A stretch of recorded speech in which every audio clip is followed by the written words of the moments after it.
Good morning, my brothers and sisters. Welcome to episode 21 from the book of Acts. We're going to read an incredible story about a lame beggar who was healed by Peter. Listen in, and then we're going to talk about it. 10 verses, chapter 3, verse 1. Now, Peter and John were going up to the temple at the hour of prayer, the 9th hour.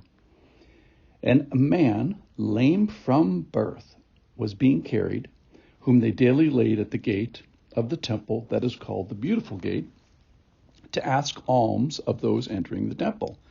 Seeing Peter and John about to go into the temple, he asked to receive alms. And Peter directed his gaze at him, as did John, and said, "Look at us." And he fixed his attention on them, expecting to receive something from them. But Peter said, "I have no silver and gold, but what I do have, I give to you. In the name of Jesus Christ of Nazareth, rise up and walk."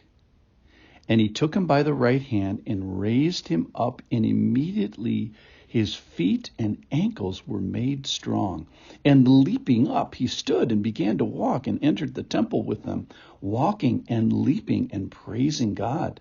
And all the people saw him walking and praising God and recognized him as the one who sat at the beautiful gate of the temple asking for alms. And they were filled with wonder and amazement at what happened to him. All right, there's a bunch of things I like about this story. First thing I noticed was that these guys are still participating in Jewish activities and going to the temple time at prayer, the 9th hour, which is 3 p.m. Second thing was about the physical characteristics about the lame guy. So he is lame from birth. That is, he can't walk. So if you stood him up, his legs would crack and crumble because, number one, he has no musculature to support it, and his bones are not strong enough to support him. He's had osteoporosis. It's like he's been an astronaut, and hasn't been in gravity. The bones and the muscles respond to activity. So the way they describe him is lame from birth, and he needed to be carried. So what we find out is we have an impossible situation. It's impossible mechanically and muscularly and structurally, as well as neurologically, which is kind of the thing everybody thinks about. All right, number 3, we find Peter and John and this lame person involved in the welfare system of Israel, and that is what this guy is asking. He doesn't get a welfare check every month. He gets alms from the people of Israel, the people of God. All right, now for the fun stuff. So Peter directs his gaze at this guy in verse 4. Peter directs his gaze at him, as did John. So they fix their attention on him, and in response to their request, "Look at us," he fixes their attention on them. So they're intently looking at each other. Okay, and then we have a moment of faith, but the best we can tell, it's not from the lame guy. Peter is the one that demonstrates faith. A little bit, John, there's the look as well. But Peter directs his gaze, but then he directs his words at him and says, "I have no silver and gold, but what I do have I give to you." And then here, Peter did not have to say this, but he does. He steps out and he says, "In the name of Jesus Christ of Nazareth," what? Rise up and walk?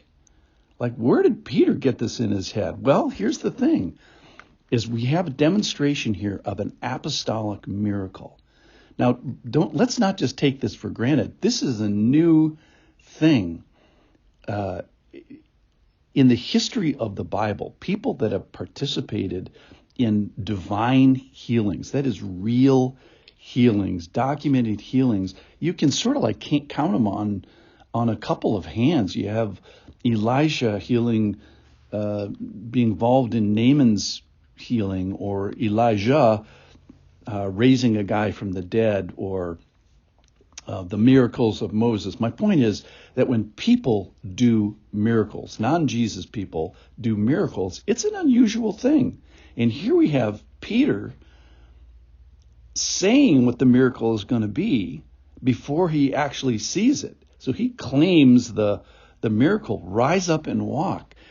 And it says it by the name of Jesus, in the name of Jesus Christ of Nazareth, and by his Spirit. So everybody is new.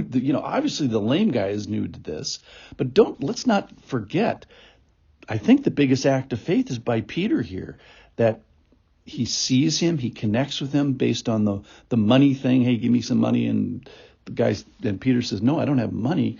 And then interjects this by his name, by his Spirit activity that's happening. So Peter is one that's helped having faith. As far as we know, the guy doesn't have faith. He does stick out his hand. He does look at them. He does receive the miracle that Peter gives. And then I love this, verse 7. So this is back to the guy having weak ankles. He took him by the right hand, raised him up, and immediately his feet and ankles were made strong. Why is that? Because if he stood up and started to walk, he would break his legs. Why? Because he has no bony structure, because the bones haven't been made strong by the continual use of gravity. It's called Wolff's law in the orthopedic business. And he needs strong legs, because then in verse 8 he starts to leap around, which echoes Isaiah 35. I think we'll have to talk about it tomorrow, because something very special happens to this guy, and that is leaping. And it's a marker that's going to take us back to the Old Testament. And then finally, the last verse is the response of the people, that people get wonder and amazement. And so my conclusion today is, hey, you people who are listening are actually participating in Be With Me, 7 minutes of biblical, that's right, wonder, which is what these people did. So you're doing exactly, hopefully, what the people in the story are doing. So today, people just want to be seen. Go find somebody to be seen. Maybe it's a spouse, a worker, a friend, or probably a child. And boldly go today and direct your gaze towards them. And then maybe step out in faith and let the Spirit do his thing like Peter did. Peter could have said nothing, but he made a connection, and he extends this guy the Spirit of God, which is new to Peter. It's new to this guy. And then we have strong legs, which we'll talk about tomorrow, so he can leap. Thanks so much for listening. Thanks so much for wondering and amazing with me. I'll see you tomorrow.